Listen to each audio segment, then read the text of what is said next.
Welcome back students. Today we will discuss our next 5 question. Question number 71 to 75. As you know we have already covered up to 70 question in previous 14 classes. अगर आपने वो नहीं देखी है तो playlist section में जाके उन वीडियो को देख लीजिए. एक स्टूडेंट की रिक्वेस्ट थी कि क्वेश्चन हिंदी मीडियम में अवेलेबल हो, लेकिन मेरे पास नहीं है. अगर किसी स्टूडेंट के पास है तो शेयर कर दीजिए चैनल ईमेल आईडी पे, मैं उसको ऐड कर लूँगा. ठीक है. मैं आपको ये रिकमेंड करता हूँ कि आप इन वीडियो को एटलीस्ट 1.25 और 1.50 की स्पीड से देखिए, तभी आपको ज़्यादा रिलेटेबल भी लगेंगे और आपके लिए ज़्यादा फ्रूटफुल भी होंगे. चलिए शुरू करते हैं अपने डिस्कशन को. आर्डिपिथिकस रामिदस और ऑस्ट्रेलोपिथिकस रामिदस, इन दोनों के बीच में आपको डिफरेंस बताना है कि क्या क्या होते हैं. जो ये आपकी आर्डिपिथिकस रामिदस है, ये आपके यूनिट 2 में प्री होमिनिड सेक्शन में आपको मेंशन है, और ऑस्ट्रेलोपिथिकस आपका अर्ली होमिनिड में मेंशन. जैसे कि नाम से पता होगा कि प्री होमिनिड यानी कि जो ह्यूमन लाइक हमारे एंसेस्टर्स हैं उनसे पहले की, यानी कि कंपेरेटिवली नियर टू मोर एव लाइक फीचर्स. ऑस्ट्रेलो ये जो है आपका comparatively more human like features में आते हैं. ठीक है, क्योंकि अडेप्टेशंस में आप देखोगे इनकी बाइपेडलिज्म आ गया था इनमें ऑस्ट्रेलो में, तो जिसकी वजह से वो मोर टुवर्ड्स ह्यूमन लाइक थे. ठीक है. अच्छा, कोई भी स्पीसीज हो, मैं आपको पहले भी बता चुका हूँ कि आपको क्या क्या याद रखना है. कब उसकी डिस्कवरी हुई थी, किसने करी थी और कहाँ पे करी थी, और उसमें फॉसिल एविडेंस से मिला गया था. ये तो बेसिक नीड है जिससे आप एक स्पीसीज को कम्प्लीटली आपको याद रखना है. ठीक है. तो आर्डिपिथिकस रामिदस की 1994 में टीम डिवाइट और उनकी टीम ने उसकी खोज करी थी. कहाँ पे करी थी? मिडिल आवास रीजन, इथोपिया में. जो आपको ऑस्ट्रेलोपिथिकस रामिदस है वो उससे कुछ सालों के बाद में सेबेस्टियन और उनकी टीम ने कहाँ पे करी थी? अफार रीजन में. ठीक है, दोनों ही इथोपिया में है. अफार रीजन कंपैरेटिवली नॉर्थ में पड़ता है और आपका मिडिल रीजन उसके साउथ में पड़ता है. आपके ज्योग्राफी बेस के भी क्वेश्चन आते हैं कि लोकेशन वाइज उनको ईस्ट वेस्ट नॉर्थ साउथ में अरेंज करिए, तो आपको इतना मैप की अवेयरनेस होनी चाहिए. क्रेनियल कैपेसिटी इनकी स्मॉलर है और इनकी कंपैरेटिवली लार्जर है. इनके कैनाइंस कैसे हैं? कंपैरेटिवली स्मॉल है और उसके ऊपर थिक लेयर ऑफ इनेमल है. इनके कैसे हैं? कैनाइंस कंपैरेटिवली लार्जर और thinner tooth on the enamel. ठीक है. चलिए अपने क्वेश्चन की तरफ बढ़ते हैं. Question number 71. इसमें क्या है? आपकी 4 चॉइस है. आपको मैच करना है कि इन चॉइस में क्या कॉम्बिनेशन बैठता है, कि किसने किस चीज़ की डिस्कवरी करी थी. एक तरह से कौन सा कॉन्सेप्ट किसने दिया था.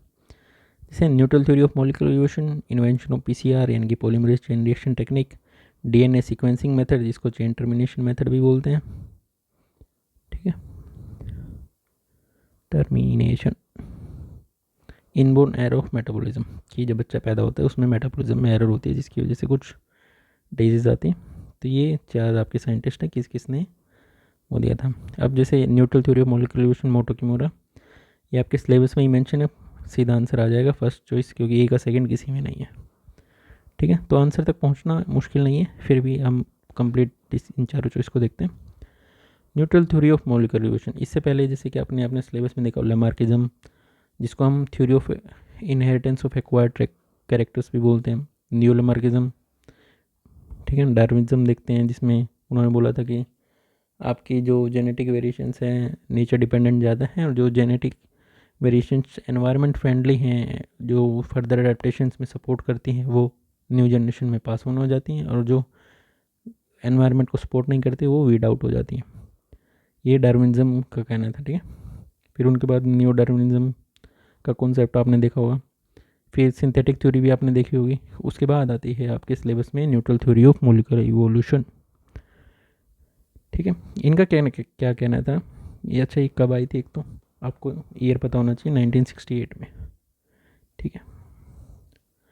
इनका कहना क्या था कि जो जेनेटिक वेरिएशंस आपकी जेनेटिक ड्रिफ्ट की वजह से जो अराइज होती हैं वो कैसी होती हैं?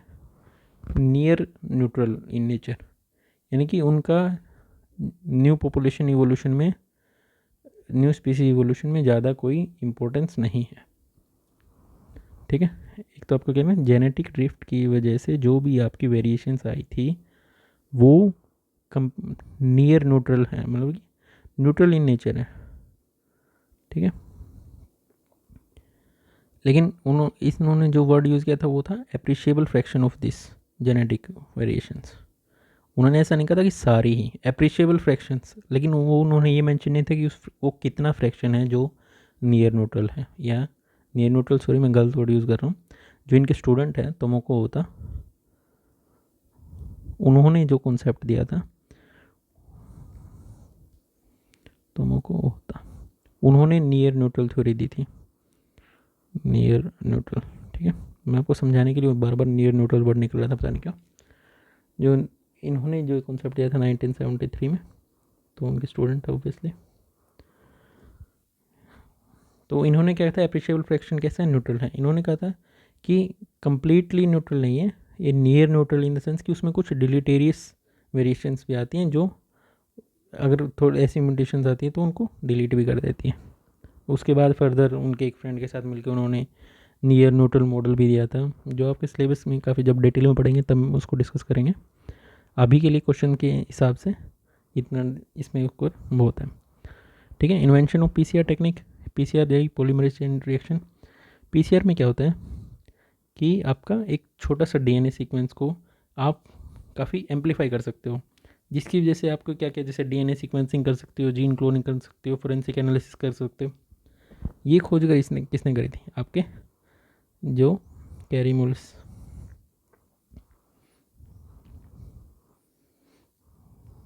कैरीमुल्स, इन्होंने, ये कैरीमुल्स को ना आपके अमेरिकन बायोकेमिस्ट है। ठीक है, अमेरिकन, ये कहाँ के थे, जापान के थे। ठीक है, कब करी थी खोज, आपको पता होना चाहिए 1983। ज़्यादा नहीं, कुछ ही ईयर्स हैं जो आपको बहुत पता होना चाहिए, क्योंकि कई बार क्वेश्चन ऐसे क्रोनोलॉजी बेस पे आए भी हैं और आगे भी आते ही रहेंगे जब तक कि यूजीसी अपना पैटर्न चेंज नहीं कर लेता। पता नहीं क्यों इतने फैक्चुअल क्वेश्चन पूछते हैं, फिर भी चलिए। इन्होंने कहा था, इसके लिए उनको वैसे कुछ सालों के बाद उनको नोबेल प्राइज़ भी मिला था कैरीमुलिस को, जो आपको याद करने की वैसे तो ज़रूरत नहीं है। डीएनए सीक्वेंसिंग मेथड, ये किसने किया था, आपका फ्रेडरिक सेंगर ने। ठीक है, ये कब किया था, 1977 में। इसमें क्या था कि एक, अच्छा इसको जैसे मैंने आपको बताया था, इसको चेन टर्मिनेशन मेथड भी बोलते हैं, चेन टर्मिनेशन मेथड। इसमें क्या होता है, आप अपनी डीएनए की एक चेन को आप आइडेंटिफाई करके, जैसे आपको पता चले कि हाँ एक मार्कर है, इस पे यहाँ पे अपना जो आइडेंटिफाइड आपकी सीक्वेंस है वो आपको ऑब्टेन हो गई, वहीं पे एक कट मार के आप उसको, उस चेन को वहाँ पे ऐड कर सकते हो। डीएनए सीक्वेंसिंग मेथड बोलते हैं इसको। ठीक है ना। जो इनबोर्न एंड ऑफ मेटाबॉलिज्म है, ये आपका एक ही चॉइस बची, ए गैरेट। इनका पूरा नाम था आर्किबाल्ड एडवर्ड गैरेट। उन्होंने एक बुक लिखी थी 1902 में, 1902 में, जिसका नाम था the incidence of alkaptonuria, the incidence of एल्काटोन्यूरिया।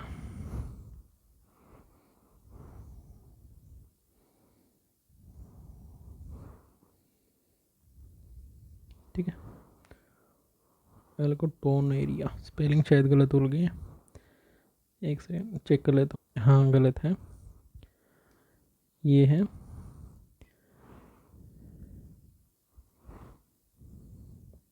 ये स्पेलिंग है। ठीक है, जैसे इसको क्या बोलते हैं, फिनाइलकेटोन्यूरिया भी बोलते हैं। इसमें क्या होता है, जो आपका यूरिन का कलर है वो चेंज होता रहता है, क्योंकि जो आपका जो टायरोसिन आपका ना अमीनो एसिड जो टायरोसिन में आगे फर्दर ब्रेक डाउन होना चाहिए था, वो ब्रेक डाउन होना बंद हो जाता है। अगर जैसे कि आपका यूरिन को आप थोड़ी देर लग स्टैंडिंग बाहर छोड़ दोगे, वो कैसे होता है, डार्क कलर का हो जाता है। ठीक है, और एक जैसे कि इन्होंने बाद में ओक्रोसिस के बारे में बोला था, उसमें अगर ये डार्क कलर का होता तो इसको कीटोनोरिया बोलेंगे, फिनाइलकेटोनूरिया। अगर ये ओक्रे यानी कि थोड़ा ब्लूइश ब्लैकिश पिगमेंटेशन आ जाए, यानी कि ओक्रे कलर समझते हो ना, जैसे घड़ों के ऊपर जो कलर होता है, तो उसके ऊपर क्या होता है, उसको ओक्रोनोसिस बोल दिया था उन्होंने। कि इसमें क्या होता है कि आपकी जो पिगमेंटेशन है टिश्यूज़, जो कनेक्टिव टिश्यू है, उसमें कैसी आ जाती है, ब्लूइश ब्लैक कलर की पिगमेंटेशन, उसको क्या बोलेंगे, ओक्रोनोसिस। और इसके साथ साथ आपके आर्थराइटिस वाली शिकायत भी आ जाती है इसमें, कि आपके जोड़ों में, घुटनों में पेन होता रहता है। ठीक है, नेक्स्ट क्वेश्चन देखते हैं, क्वेश्चन नंबर 72। इसमें क्या है कि डेफिनेशन है, आपको मैच करना है कि कौन सा किसको डेफिनेशन बताता है। जैसे क्वेश्चन को सोल्व करने के लिए आप क्या देख सकते हो, प्रोब। प्रोब क्या है, जो अपने को जैसे बेसिक मीनिंग में एक जानकारी प्रोवाइड करेगा, ठीक है ना। ये भी चॉइसेस देखते हैं। A specific DNA sequence that can be labelled and use for detecting specific sequence, है ना, कि जिसका काम क्या है, इसके ऊपर प्रोब एक तरह का आप इसको रेडियो एक्टिव बना के डीएनए कहीं पे भी लगा देंगे और अपने डीएनए सीक्वेंस का पता चल जाएगा कौन सी, ये प्रोब का काम होता है, ठीक है। एक तरह की एप्लीकेशन है प्रोब की।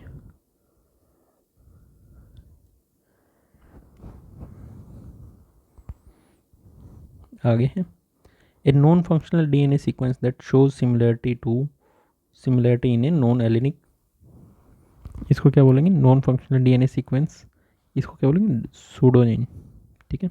क्योंकि क्या है, एक नॉन फंक्शनल डीएनए सीक्वेंस है, ठीक है। वही है कि आपका ट्रांसक्रिप्शन ट्रांसलेशन की प्रोसेस जो शो नहीं करेगा, तो उसको क्या बोलेंगे, नॉन फंक्शनल डीएनए सीक्वेंस है, सूडोजीन उसका नाम हो जाता है। शॉर्ट है, सिंगल स्टैंडर्ड है, जैसे पता है डीएनए आपका डबल स्टैंडर्ड होता है, ये सिंगल स्टैंड यानी कि आरएनए के जैसा।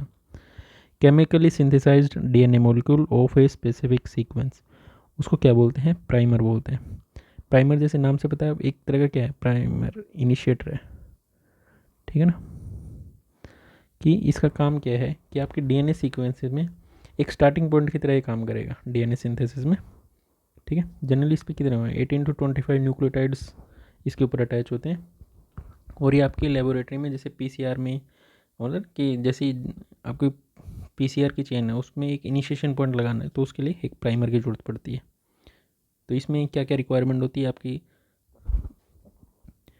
आपकी लेंथ ऑफ द प्राइमर, इसमें प्राइमर लेंथ में कितना डिफरेंस आ रहा है, उसके साथ साथ उसमें जो जीसी कंटेंट होता है, ग्वानिन और साइटोसिन के जो कंटेंट उनकी परसेंटेज होती है वो मैटर करता है, उसका मेल्टिंग टेम्परेचर कितना रखना है, और एक जैसे इसमें एक प्राइमर के साथ में दूसरा प्राइमर होता है, उन दोनों बीच में मेल्टिंग टेम्परेचर में डिफरेंस क्या है, क्योंकि कई बार ऐसा होता है कि एक प्राइमर के में अलग मेल्टिंग पॉइंट पे वो काम करेगा, पता चला कि आपने ऐसा यूज़ कर लिया जो एक पे टेम्परेचर पे काम कर रहा है, दूसरा मेल्ट हो जा रहा है, तो ऐसा नहीं है, दोनों के डिफरेंस को आपको बैलेंस आउट करना पड़ता है, ठीक है। वही 3 एंड प्राइमर में उस पर आपको ध्यान रखना होता है। ये तो पता है ना आपको डीएनए में, जैसे एक 3 एंड होता है, एक 5 एंड होता है, फिर इसके कॉम्प्लीट स्टैंड में 5 3 होता है, ठीक है। ये एडिशनल है, वैसे तो आपके कहीं आएगा नहीं।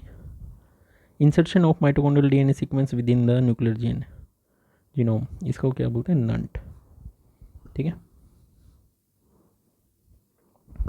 तो आपके चॉइस का कॉम्बिनेशन देख लेते हैं, प्रोब ए फर्स्ट चॉइस। ऐसे क्वेश्चन काफ़ी इजी होते हैं जो मैच, अगर आपको कई बार ऐसी चॉइस डाल देते हैं कि एटलीस्ट आप 2 चॉइस पे तो पहुँच जाओगे, लेकिन क्योंकि हमको ये पता था तो ऑलरेडी हमने सीधा सॉल्व भी कर लिया, और बेसिक से है, जेनेटिक्स से कोई ज़्यादा मुश्किल क्वेश्चन नहीं। क्वेश्चन नंबर 73 को देखिए,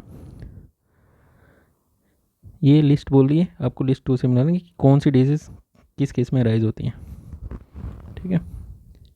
XYY यानी कि आपका Y काउंटर पार्ट एक्स्ट्रा है, XXY में क्या है, आपका X काउंटर पार्ट एक्स्ट्रा है, XO मतलब कि एक कमी है, या तो XY हो सकता था, XX हो सकता है, लेकिन यहाँ पे आपके क्रोमोसोम में एक कंपोनेंट मिसिंग है।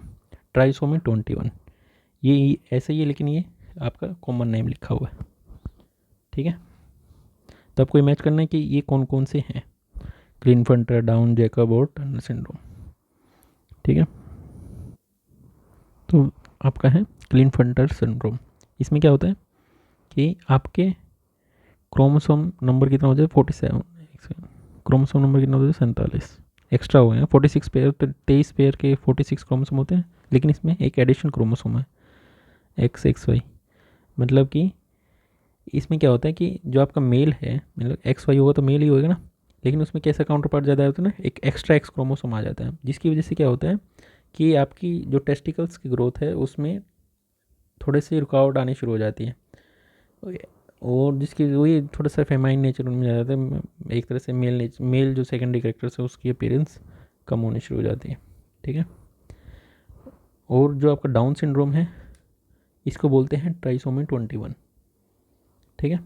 इसमें क्या होता है कि एक्स्ट्रा या क्रोमोसोम नंबर जो 21 है उसकी एक्स्ट्रा कॉपी जनरेट हो जाती है, डाउन सिंड्रोम की जैसे एक क्वेश्चन में हम ऑलरेडी डिस्कस भी कर चुके हैं कि आपके जैसे कि जो हेड होता है कंपेरेटिवली थोड़ा सा शॉर्ट हो जाता है, हाथ का साइज छोटा हो जाता है, मेंटल रिटार्डेशन आ जाती है, ठीक है ना, इंटेलेक्चुअल एबिलिटी कम हो जाती है उनकी। तो ये ऑलरेडी हम ये पॉइंट डिस्कस कर चुके हैं डाउन सिंड्रोम काफ़ी अच्छे से। नेक्स्ट देखते हैं जो आपकी टर्नर सिंड्रोम है और जेकब सिंड्रोम।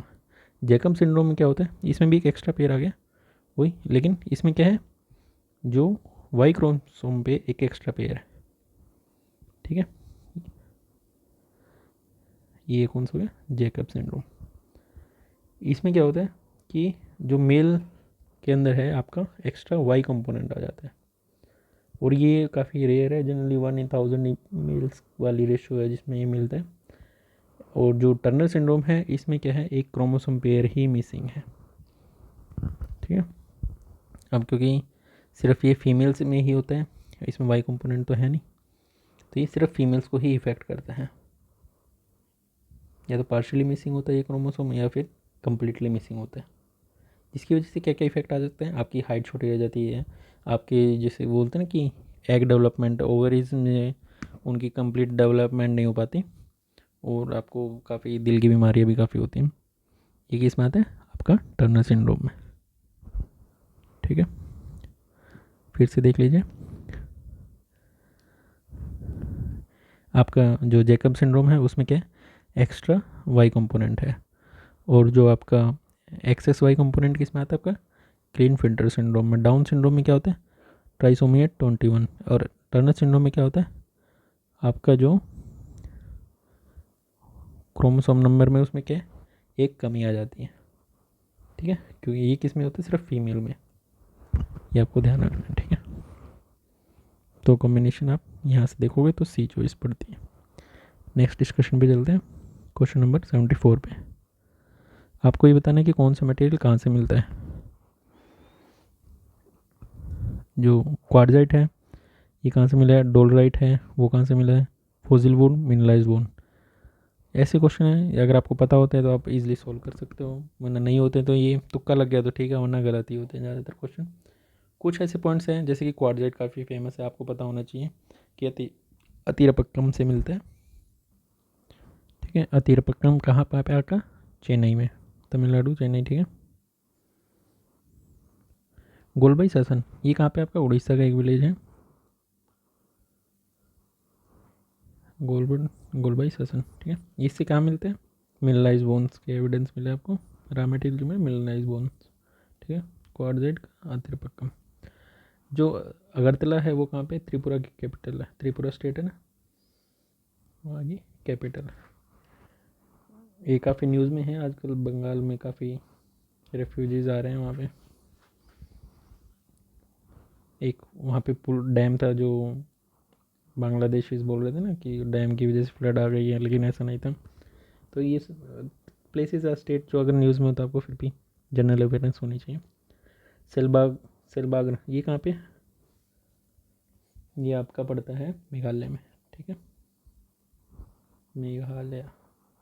यहाँ किस चीज़ के लिए फेमस है, डोलराइट के लिए, ठीक है। तो इस कॉम्बिनेशन के हिसाब से ए का फर्स्ट वैसे तो मैंने हाईलाइट कर रखा है, आंसर यही है, डोलराइट सेलबाग मेघालय में है। फोसिल वुड कहाँ से मिलती है, आपकी त्रिपुरा अगरतला से, ठीक है।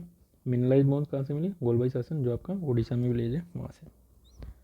नेक्स्ट क्वेश्चन देखते हैं, क्वेश्चन नंबर 75। ये आपके 4 थिंकर हैं, ए वी हिदार, जो ए एन आर होडर हैं, जेम्स टिड्स हैं और कोलिन नेप्यू। ये बताना है कि historical approach, cognitive critical approach post, इनमें से ये किसने दी थी। एक शायद मेरे को अभी याद है कि क्वेश्चन में ये पूछा था कि इनका सीक्वेंस क्या है, हिस्टोरिकली जो आपका राइज हुआ है कि पहले कौन सा आया था, डायरेक्ट आई थी या फिर कोग्निटिव क्रिटिकल पोस्ट पे, इनको आपको क्रोनोलॉजी में लगाना था। तो कई बार ऐसे भी क्वेश्चन आ जाते हैं, और ये किसने दिए थे उसके बेस पे भी क्वेश्चन आ जाता है, ठीक है। तो सबसे पहले आपको पता होना चाहिए पर्सन्स कौन है, और इसके साथ साथ ये पता होना चाहिए कि ये कब आई थी और इन अप्रोचेज़ में होता क्या है, ठीक है। उनको देख लेते हैं, पहले इन पर्सनैलिटीज़ को देखते हैं कि ये हैं कौन। फर्स्ट है हमारे ए वी किदार। ए वी किदार आपके किस चीज़ के लिए फेमस है, ये आपके फेमस हैं आर्कियोलॉजी को हिस्ट्री और इथनोग्राफिक डाटा के साथ मिक्स करने के लिए, ठीक है ना, कि इन्होंने एक तरह से आर्कियोलॉजी को मिक्स वो लिंक कर दिया था हिस्टोरिकल और इथनोग्राफिक डाटा से। इसके लिए उनकी एक काफ़ी फेमस पब्लिकेशन है an introduction to the study of south western archaeology. ये कब आई थी? 1924 में, ठीक है। 1924 में इनकी एक पब्लिकेशन थी the introduction an introduction to the study of south western archaeology, ठीक है ना। इसमें उन्होंने बताया था कि कैसे क्या क्या मेथड होने चाहिए किसी रीजन की आर्कियोलॉजी को पढ़ने के लिए। तो इसी फैक्ट के हिसाब से, इस बुक के हिसाब से ये आंसर आपका एवी की दरकिस का डायरेक्ट हिस्टोरिकल अप्रोच, समझ गए। इसके बाद है जो आपका इयान हुडर। ये इन्होंने किस चीज़ पे फेमस जो फोकस किया था, इन्होंने किया था कि सिंबोलिज्म पे, ठीक है। इसके लिए उन्होंने जो बुक लिखी थी reading the past,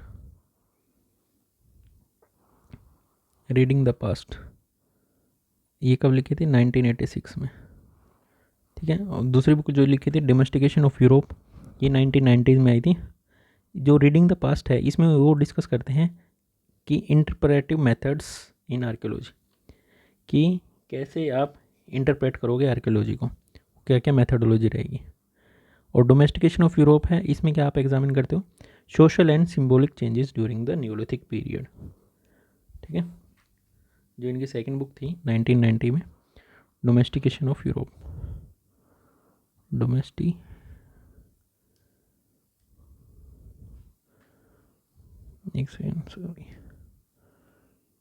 domestication of Europe. इसमें आपने symbolic changes during Neolithic period, कि न्यूलिथिक पीरियड में सिंबल्स थे, उनका मतलब उनका सोशल और सिंबॉलिक चेंजेस क्या क्या हो रहे थे उस टाइम में, ठीक है। जो आपके जेम्स डीड्स हैं ये किस चीज़ के लिए फेमस है बताइए? ये आपके फेमस है क्रिटिकल आर्कियोलॉजी के लिए। और जो आपके कॉलिन रेफ्रियो हैं ये किस चीज़ के लिए फेमस है? ये फेमस है, इनकी काफ़ी फेमस बुक है the archaeology of cult, the archaeology of cult, ठीक है। ये बुक लिखी थी इन्होंने 1985 में। इसमें क्या करते हैं ये उनकी जो रिलीजियस प्रैक्टिस हैं उनको स्टडी करते हैं, ठीक है। इसके इनकी एक दूसरी बुक है कोग्निटिव आर्कियोलॉजी के नाम से, जो कि 1994 में लिखी थी इन्होंने। इसमें ये बताते हैं कि ह्यूमन बिहेवियर में कैसे उनका कोग्निटिव एस्पेक्ट रहता है, ठीक है ना, कि कोग्निटिव इन द सेंस कि उनकी मेंटल स्ट्रक्चर क्या रहती है, मेंटल लेवल पे कैसे थॉट प्रोसेस रहती है और जिसके हिसाब से फिर वो क्या उनका ह्यूमन बिहेवियर रहा होगा, ठीक है। तो ऐसे देखा जाए तो एवी की दर किससे रिलेटेड हो गए? Direct historical project. James did किससे हो गए? क्रिटिकल आर्कियोलॉजी से। इयन होडर जो है आपके पोस्ट प्रोसेसुअल आर्कियोलॉजी से, और कोलिन नेफ्रो किससे हो गए? कोग्निटिव आर्कियोलॉजी से, ठीक है। अब ये देखिए जो आपका ये है डायरेक्ट हिस्टोरिकल प्रोजेक्ट, जैसे कि नाम से क्लियर है, ये जब लगभग अर्ली 20th सेंचुरी यानी कि जब 1990 और ये 1890-99 के आसपास इस अप्रोच को लोग क्या करते थे कि आर्म चेयर एंथ्रोपोलॉजिस्ट से डाटा उठाया, उससे कंप्लीट वो कर दिया, एक इथनोग्राफी रिकॉर्ड बना दिया। मेन तरह से क्या है कि हिस्टोरिकल रिकॉर्ड्स को इथनोग्राफी को कंपेयर करके डाटा उठा के वो चीज़ तैयार करनी थी, ठीक है। मेन रेफरेंस सोर्स उनका जो डाटा है सेकेंडरी सोर्सेज से डाटा कलेक्ट करना था और वही उसको यूज़ करना था। किसके लिए फेमस है ये? एवी की दर उनके लिए फेमस थे, ठीक है। जो आपका प्रोसेसुअल आर्कियोलॉजी होती है और एक पोस्ट प्रोसेसुअल आर्कियोलॉजी, ठीक है। प्रोसेसुअल एक होती है, पोस्ट प्रोसेसुअल, ठीक है। प्रोसेसुअल आर्कियोलॉजी 1960s में डेवलप हुई थी, पोस्ट प्रोसेसुअल आपकी 1980s में। कोग्निटिव आर्कियोलॉजी है जो आपकी 1970s to 80s में डेवलप हुई थी। क्रिटिकल आर्कियोलॉजी ये तो अभी 1990 से लेके अभी तक चल ही रही है, प्रेजेंट तक, है ना। अब आप प्रोसेसुअल आर्कियोलॉजी में किस कॉन्सेप्ट को देखते हो? और प्रोसेसुअल का मतलब है कि एक प्रोसेस को ही वो ध्यान में रखेंगे और उसी को ही फॉलो करेंगे, यानी कि साइंटिफिक तो है लेकिन सब्जेक्टिव है, उसमें ज़्यादा कोई आप मॉडिफाई नहीं कर सकते इसको। तभी तो उसके बाद में नई टेक्निक पोस्ट प्रोसेसुअल जो बोलते हैं वो डेवलप हुई थी। पोस्ट प्रोसेसुअल क्या नहीं हुई, आपकी इंटरप्रेटिव टाइप में चली जाती है, कि जिसमें आप डाटा को इंटरप्रेट करके उसको आप मॉडर्न नीड्स के हिसाब से उसको एडजस्ट करते हो, ठीक है ना। इसमें तो प्रोसेसुअल में फिर क्योंकि साइंटिफिक है तो इसमें क्वांटिटेटिव डाटा ज़्यादा निकल के आता है, और जो इंटरप्रेटिव होती है ऐसा नहीं कि इसमें बिल्कुल साइंटिफिक मेथड्स को ध्यान ही रखते, लेकिन वो इंटरप्रेटिव नेचर पे ज़्यादा ध्यान देते हैं, जिसकी वजह से जो डाटा आपका निकल के आता है वो कैसे क्वालिटेटिव एनालिसिस हो जाता है इसमें, ठीक है ना। क्रिटिकल थ्योरी जैसे कि आपको पता है कि हाँ, पहले आप उसके नेगेटिव देखोगे फिर उसका सोल्यूशन देखते हो। कॉग्निटिव को जैसे मैंने आपको बताया कि उसका माइंड कैसे काम करता था, कि क्या उसका वो ना कि साइकोलॉजिकल लेवल पे क्या था, कैसे वो काम करता है, उस चीज़ के ऊपर डिपेंड करता है। ऐसी कोग्निटिव जैसे ये ना, कोग्निटिव आर्कियोलॉजी ऐसी कोग्निटिव एंथ्रोपोलॉजी भी है। तो मेरे ख्याल से 5 क्वेश्चन हो गए।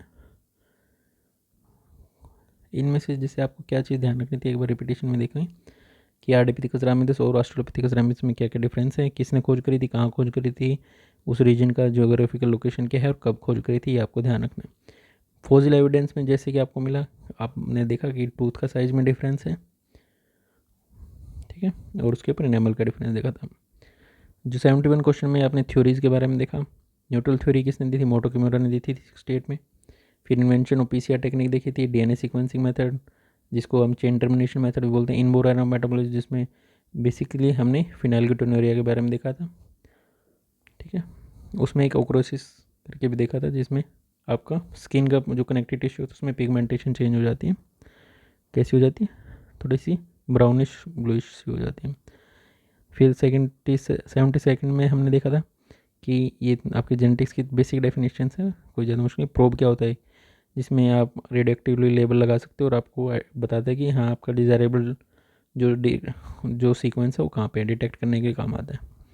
नंट देखा था आपने, insertion of mitochondrial DNA sequence with in genome, ठीक है।